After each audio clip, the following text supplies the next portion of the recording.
everyone, my name is Christine. Today I would like to share with you a project that I've been working on for a while. This is an automated sentiment analysis web app. Sentiment analysis is important to understand the mood and emotions of the public, and from a marketing perspective, it is really important to understand what the public is talking about your brand, about your products. And therefore, I've created this web app where you can start off by putting in a sentence that you would like to analyze. For example, over here, something positive that I would like to put in is the food at that restaurant is great. When I click enter, there will be a score that is being calculated. The polarity means if it's towards 1 means it's positive, if it's towards -1 means it's negative. So over here, it's a positive review, so it's 0.8. Subjectivity calculates how opinionated the sentence or the phrase is. Towards 1 means it's very opinionated, towards 0 means it's factual. So this one is 0.75 as it is an opinion. If, for example, I put something factual, for example, Malaysia is a country, you can see that in polarity is 0 because there is no sentiment tied to it, and even in subjectivity is 0 because it is factual. Now let's turn the tables and put in something negative. For example, I hate the cake. Enter. And you can see that the scores have been updated to -0.8 for polarity because hate is a very strong negative word, and subjectivity is 0.9 because it's very opinionated. Next, there is a tool to help you analyze your text that is in an Excel sheet. For example, over here, I got this data set from Kaggle, and it is about the Xiaomi phone that was released earlier on in 2018. This data set contains a couple months worth of reviews, and I can just upload this data set into here by just dragging it in. Then a bell curve will be created using the scores, and the Excel sheet will appear, whatever that has been uploaded, along with 2 extra columns, which is the score and the analysis. The threshold here can be adjusted.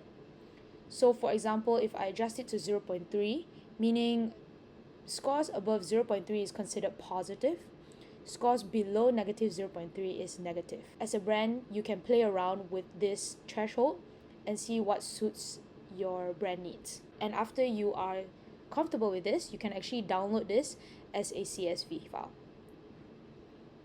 Scrolling down, you can even see the precision, the recall, the F1 score of your model, the distribution of the comments, for example, 280 reviews in the Excel sheet, and it tells me how many is neutral, positive, and negative. Then there's also a bar plot to see what are the top 10 most used words, along with how positive, negative, and neutral are they.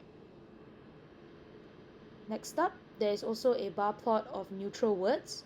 The reason why neutral words is picked as a bar plot by itself because it is easier to convert customers who are in the neutral zone and are on the fence, so it's easier for you to convert them to a positive zone compared to those who are in the negative zone.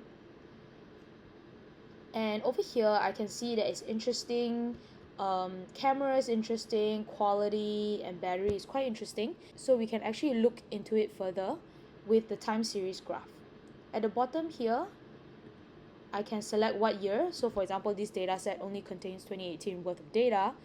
I can plot it by month, and I can even pick what words I want to plot. For example, camera, quality, and battery. After a while, the graph will be plotted out, and I can expand this a bit further, and you can see that it was a decline until November, and then it actually increased in December. So over here, the marketing team can actually try to evaluate and tally back with what are the marketing strategies done within November to December, or maybe was there a product update, a system update that actually caused more people to talk about the 3 words that we selected.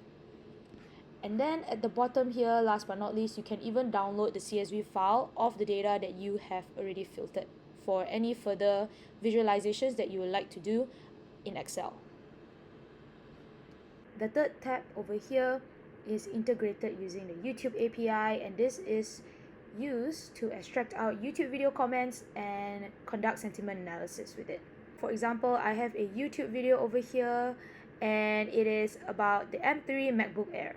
And instead of going through the comments to understand what people are talking about within this video, I can just copy the video ID over here and paste it inside here.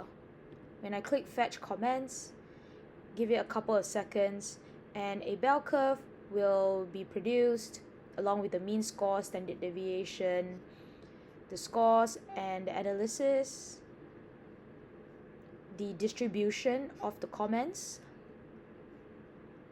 and similarly the bar plot as well, with the top 10 most used words, with the top 10 most used neutral words. And I think RAM here is quite interesting within the neutral words. So I can actually go back here, and even before searching what comments are related to RAM, I can also look at what are the top comments based on the like count. All I have to do is just filter over here, and straight away I can see who commented, what is the comment about, and which comment gets the most likes. For example, just now I was interested in the word RAM, right? I can just search it up, RAM, and I can just look through the comments like this. So for example, people are saying, paying $200 for more RAM is quite expensive. They're even comparing it with the M1, that they are already happy with it. And even this person says that they have used M1 for the past 3 years and they are happy with it. So probably the M3 is not what they are going to upgrade to. And that's about it. This is the web app. There are still a couple of improvements and shortcomings from this current web app. The first one is having adjustable thresholds for both positive and negative sentiments separately. Right now, one slider represents for both, but if I'm a luxury brand and I want to have higher scores for positive and lower scores for negative, then I won't be able to do that with the current web app.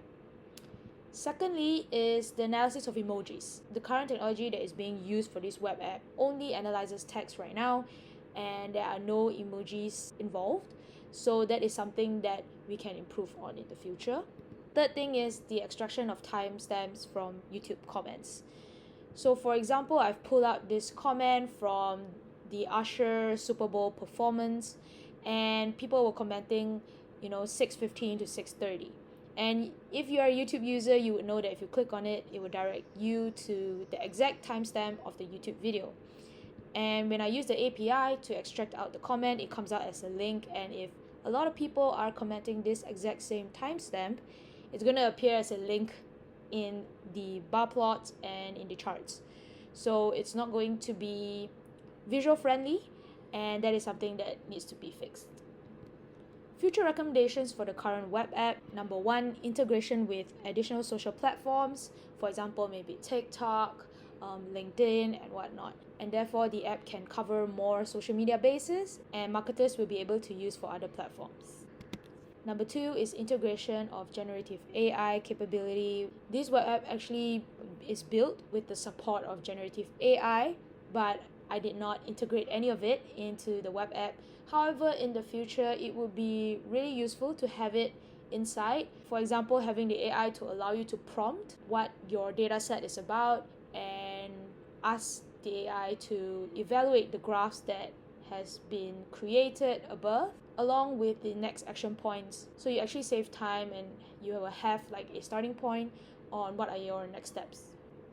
Number 3 would be promoting this web app, for research and project use, because I can see that there is opportunity to do research on biasness, on how biased this technology is, using different cultural contexts and different topics. And that's it. Thank you.